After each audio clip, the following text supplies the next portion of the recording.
শুভ সকাল বন্ধুরা, আজ হলো ২৬ নভেম্বর, বাংলা ১০ অগ্রহায়ণ মঙ্গলবার। আজকের সকালের বিশেষ বিশেষ গুরুত্বপূর্ণ সংবাদগুলি হলো: মসজিদের সমীক্ষাকে কেন্দ্র করে উত্তপ্ত পরিবেশ, বন্ধ ইন্টারনেট পরিষেবা এবং স্কুল কার্যালয়। বিস্তারিত থাকবে প্রতিবেদনে। শীঘ্রই রাজ্যে মন্ত্রিসভার সম্প্রসারণ করা হইবে।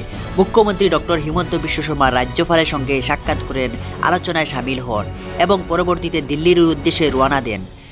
মন্ত্রিসভায় বরাক উপত্যকা থেকে কৃষ্ণেন্দু পালের স্থান পাওয়ার একাধিক সম্ভাবনা রয়েছে। বিস্তারিত থাকবে প্রতিবেদন। মসজিদের সমীক্ষাকে কেন্দ্র করে উত্তপ্ত হয়েছে পরিস্থিতি। বন্ধ রয়েছে ইন্টারনেট পরিষেবা এবং স্কুল কার্যালয়। তাছাড়া বন্ধ রয়েছে জনসমাগম। মসজিদের সমীক্ষাকে নিয়ে এক রণক্ষেত্র উত্তপ্ত পরিস্থিতি গড়ে উঠেছে উত্তরপ্রদেশের সম্বল এলাকায়। রবিবার ঘটনায় মৃত্যু হয়েছে 4 জনের। উত্তপ্ত রয়েছে পরিস্থিতি। সম্বল জুড়ে বন্ধ রয়েছে ইন্টারনেট পরিষেবা। স্কুল বন্ধ রাখার নির্দেশ দিয়েছে জেলা প্রশাসন। বহিরাগতদের প্রবেশে নিষেধাজ্ঞা জারি করা হয়েছে। জানা গেছে, উত্তরপ্রদেশের সম্বল এলাকায় শাহিজামা মসজিদের একটি মামলা হয় সুপ্রিম কোর্টে। মামলায় দাবি মতে সম্বলে অতীতে একটি মন্দির ছিল। মুঘল আমলে তা মন্দির ভেঙে মসজিদে রূপান্তর করা হয়। মামলার ভিত্তিতে সমীক্ষার নির্দেশ দিয়েছে আদালত। গত 19 নভেম্বর প্রশাসন কেন্দ্রিক পুলিশ মোতায়েন করে প্রথম দফায় সমীক্ষা চালানো হয়।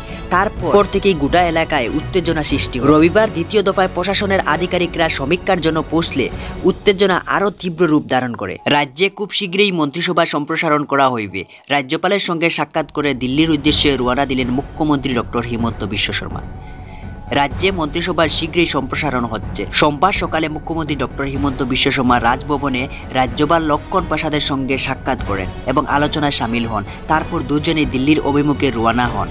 দিল্লির অনুমোদন পাওয়ার পরই মন্ত্রিসভার সম্প্রসারণ করা হইবে। মুখ্যমন্ত্রী এবং রাজ্যপালের মধ্যে মন্ত্রিসভার বিষয়ে আলোচনা হয়েছে তা এক প্রকার নিশ্চিত। বরাক উপত্যকা থেকে মন্ত্রিসভায় সম্ভাব্য রয়েছেন পাতারকান্দির বিধায়ক কৃষ্ণেন্দু পাল। আরও অনেকজনের মন্ত্রিসভায় স্থান পাওয়ার সম্ভাবনা রয়েছে। দৈনিক সংবাদ পেতে সাবস্ক্রাইব করে রাখুন।